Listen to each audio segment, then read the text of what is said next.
เหมือนนิดาผู้ประเสริฐกำเนิดเฮามา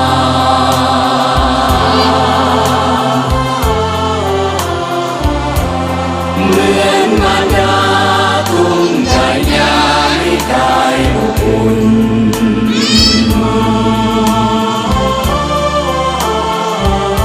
ความรักความห่วงล้นสวงเมตตาการุ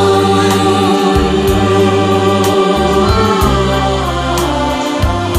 หากมีบุญคุณยิ่งใหญ่เหลือขนา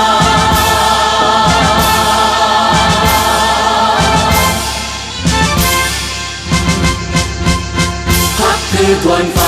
ไต่สว่างทั่วแผ่นดินลาวเหมือนเดือนและดาวข้าวปุดของทั่วท้องนาภาสุ่มเย็นเหมือนดังสายน้ำสวยงามป่าไม้ภูผามีพักนำพาป่าสาบนทุกสุขใจ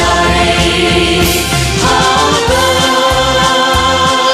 ดพักป่าชาชนปฏิวัติเราผู้เก่งกล้าอาถรรพ์สานใจนำพาชาติลาวก้าวไปสู่จุดหมายเข้มแข็งหั่งนี้ย้อนมีภาพชาติลาวได้มีวันนี้ขอจดจำคุณงามความดีจงรักภักดีเทิดทูนพระเอ๋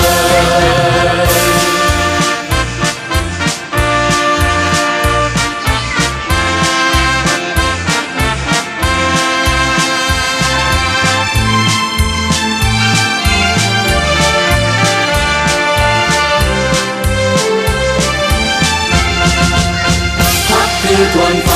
ได้สว่างทั่วแผ่นดินลาวเหมือนเดือนและดาวข้าวปุดของทั่วท้องนาภาสุ่มเย็นเหมือนดังสายน้ำสวยงามป่าไม้ภูผามีพักนำพาป่าสาบนทุกสุขใจหาเกิดพักป่าสาชนปฏิวัติเราผู้เก่งกล้าอาถรรพ์สานใจนำพาชาติลาวก้าวไปสู่จุดหมายเข้มแข็งหั่งนี้